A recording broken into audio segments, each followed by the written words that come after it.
कीलक स्तोत्र के बिना दुर्गा सप्तशती का पाठ अधूरा माना गया है। दुर्गा सप्तशती में देवी कवच तथा अर्गला स्तोत्र के पाठ के उपरांत ही महाफलदायक कीलक स्तोत्र का पाठ करने का विधान है। स्वयं भगवान शिव ने भी दुर्गा सप्तशती के पाठ को देवी की कृपा प्राप्त करने का एकमात्र साधन बताया है। इसका नियमित पाठ करने वाले भक्त को किसी अन्य साधना या उपाय की आवश्यकता नहीं होती है। विशुद्ध ज्ञान ही जिनका स्वरूप है, तीनों वेद ही जिनके 3 दिव्य नेत्र हैं, जो मोक्ष और कल्याण प्राप्ति के हेतु है तथा जो अपने मस्तक पर अर्धचंद्र को धारण करते हैं, उन भगवान शिव को नमस्कार है। मंत्रों का जो अभिकीलक है, अर्थात मंत्रों की सिद्धि में अवरोध उत्पन्न करने वाले शापरूपी कीलक का जो निवारण करने वाला है, उस सप्तशती स्तोत्र को संपूर्ण रूप से जानना चाहिए। जो भक्त एकाग्रता से निरंतर इन मंत्रों का जप करता है, वो सभी प्रकार के कल्याण को प्राप्त कर लेता है। उसके उच्चाटन, शत्रु या बाधाओं का नाश, वशीकरण आदि कार्य सिद्ध होते हैं तथा समस्त दुर्लभ वस्तुओं की प्राप्ति होती है। देवी की इस स्तोत्र के पाठ मात्र से ही स्तुति करने वाले भक्तों के लिए सच्चिदानंद स्वरूपिणी देवी सिद्ध हो जाती है। उन्हें अपने कार्य की सिद्धि के लिए किसी भी मंत्र, औषधि या अन्य किसी साधन के उपयोग की आवश्यकता नहीं होती है। बिना जप के ही उनके उच्चाटन, शत्रु या बाधा का नाश, मारण, शत्रु का विनाश, वशीकरण, किसी को वश में करना जैसे जटिल कर्म भी सिद्ध हो जाते हैं। इतना ही नहीं, उनकी संपूर्ण अभीष्ट वस्तुएं भी सिद्ध होती है। लोगों के मन में ये संदेह था कि जब केवल सप्तशती की उपासना के अलावा अन्य मंत्रों की उपासना से भी समान रूप से सब कार्य सिद्ध होते हैं, तब इनमें श्रेष्ठ साधन कौन सा है? लोगों की इस शंका को सामने पाकर भगवान शंकर ने अपने पास आए हुए भक्तों को बताया कि ये सप्तशती नामक संपूर्ण स्तोत्र ही सर्वश्रेष्ठ एवं कल्याणकारी है।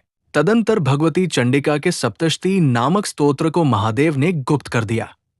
अन्य मंत्रों के जप से प्राप्त पुण्य की समाप्ति हो जाती है, परंतु सप्तशती के पाठ से जो पुण्य प्राप्त होता है, उसका कभी क्षय नहीं होता है।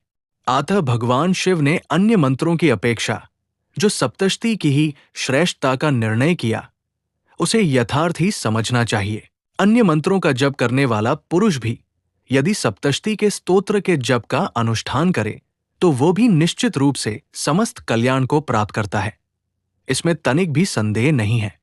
जो साधक कृष्ण पक्ष की चतुर्दशी अथवा अष्टमी को एकाग्रचित्त होकर भक्ति भाव से भगवती की सेवा में अपना सर्वस्व समर्पित कर देता है और फिर उसे प्रसाद रूप से ग्रहण करता है, उसी पर मां भगवती प्रसन्न होती है, अन्यथा उनकी कृपा की प्राप्ति नहीं होती।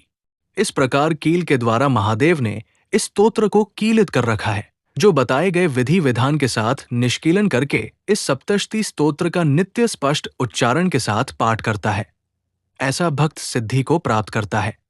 वो शिव के गणों जैसे नंदी, भृंगी के समान दिव्य समूह में स्थान पाता है तथा एक साधारण मनुष्य होते हुए भी गंधर्व, दिव्य संगीतज्ञ, सौंदर्य और सुख के देवता के समान दिव्य गुणों से युक्त हो जाता है।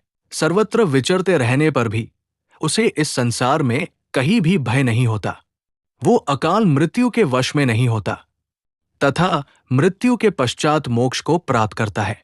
आत्मकीलन को जानकर उसका परिहार करके ही सप्तशती का पाठ प्रारंभ करें। जो ऐसा नहीं करता, उसका नाश हो जाता है। इसलिए कीलक और निष्कीलन का ज्ञान प्राप्त करने पर ही ज्ञानी पुरुष इस निर्दोष स्तोत्र का पाठ प्रारंभ करते हैं। स्त्रियों में जो कुछ भी सौभाग्य आदि दृष्टिगोचर होता है, वो सब देवी की कृपा से ही है। अतः इस पवित्र स्तोत्र का जप सदा करना चाहिए। इस स्तोत्र का मंद स्वर से पाठ करने पर स्वल्प फल की प्राप्ति होती है और उच्च स्वर से पाठ करने पर पूर्ण फल की सिद्धि होती है। अतः उच्च स्वर से ही इसका पाठ आरंभ करना चाहिए।